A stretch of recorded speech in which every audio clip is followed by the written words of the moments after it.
Hello everybody and welcome back to Screen Stars. V is the classic miniseries from 1983 and 1984 and it is one of my all-time favourites. I don't really class this really as a TV series. To me it feels like an epic TV stroke movie event. It played a big part in my childhood growing up. And it has been highly influential.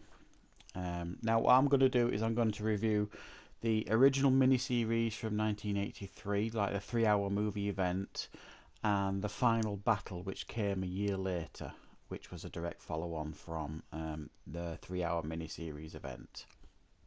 But if you watch them on DVD, they both work as one together. It feels like one big miniseries when you watch them together. I'm not going to bother with the TV series that they did following this show in the 80s that ran for just 19 episodes, because I'm not a big fan of that. And it is worth a mention that this show was actually brought back in 2011 as a TV show V, which I did watch.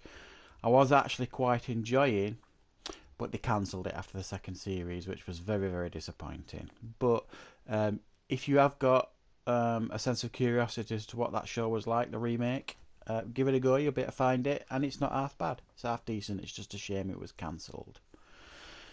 Now V, I saw this, and I'm not 100% sure if I actually saw it when it was first aired. Clearly not in the US because I'm not from the US. I'm from the UK. But I do remember watching this as a child, so I suspect it was shown on British TV at some point. And it just blew me away. I loved it. The sci-fi elements, the action, the storytelling. It was an absolutely brilliant show, and I remember loving it as a kid. And I've never lost that love for this show. I could watch it again over and over and over. And for those of you who have never seen it, the basic story here is we are introduced at the beginning to Mike, played by Mark Singer, who's like a news cameraman who goes to all the war-torn places and gets footage of this, that and the other. And we are introduced very quickly to a city-sized spaceship turning up in the sky above him after some action sceney thing. And they start turning up all over the world, and I think they're a mile wide in this show. I could be wrong, but I think they are. You're thinking Independence Day, aren't you? Well, absolutely.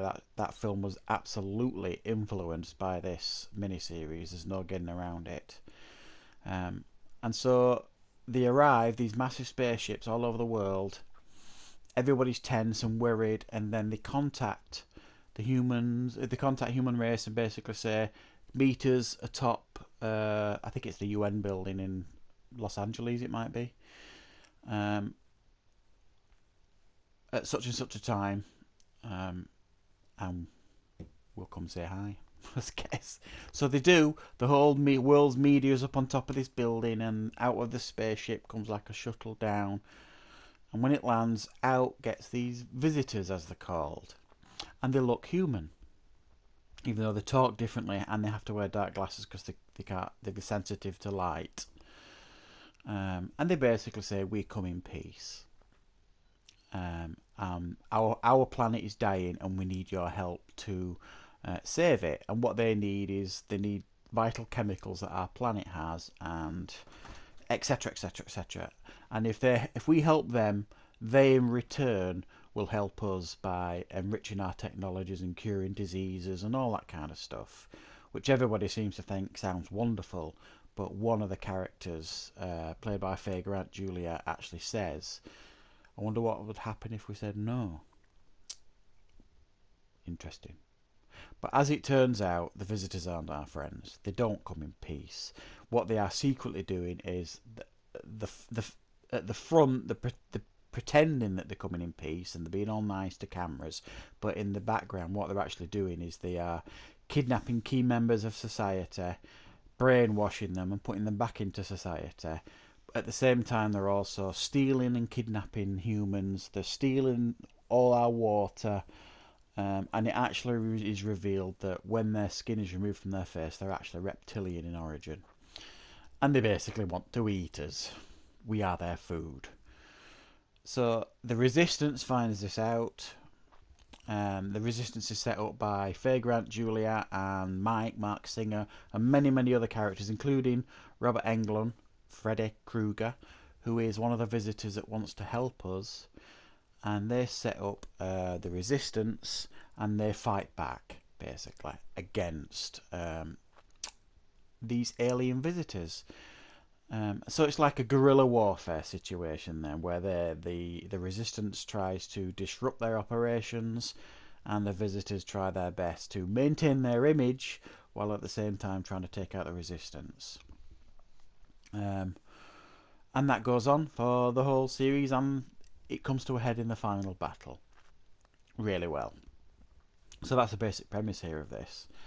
Now, what you will possibly glean from this when you watch it is the obvious Nazi references, and that's not a mistake. I believe the show initially was going to be a Second World War story with the Nazis like taking over certain countries and the Resistance fighting back, and they decided to change it to like a sci-fi setting and hint heavily at it. Even the aliens insignia in the show is an adjusted version of the swastika. The way they dress is very Nazi-like.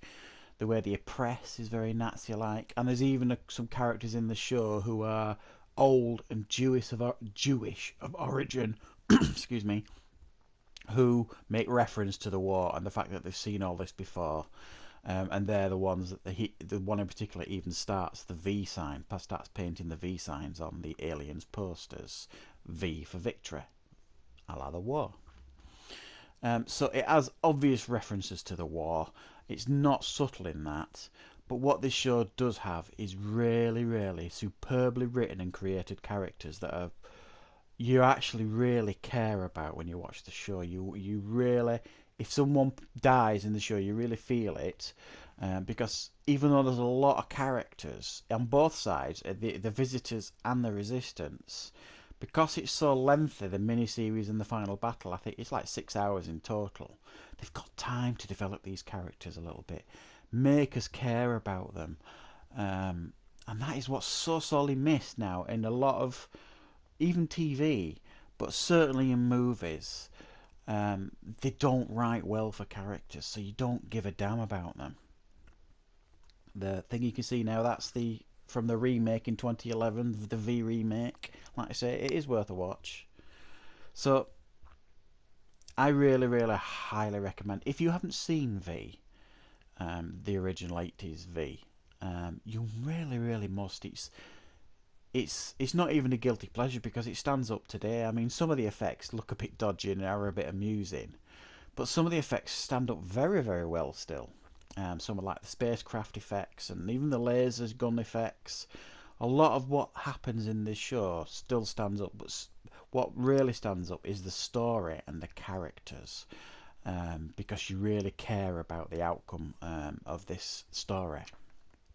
It is a superbly crafted miniseries at a time when miniseries were rife. I mean, you had Shogun, you had Cain and Abel, Roots, you had all these great miniseries, but I think this was the best.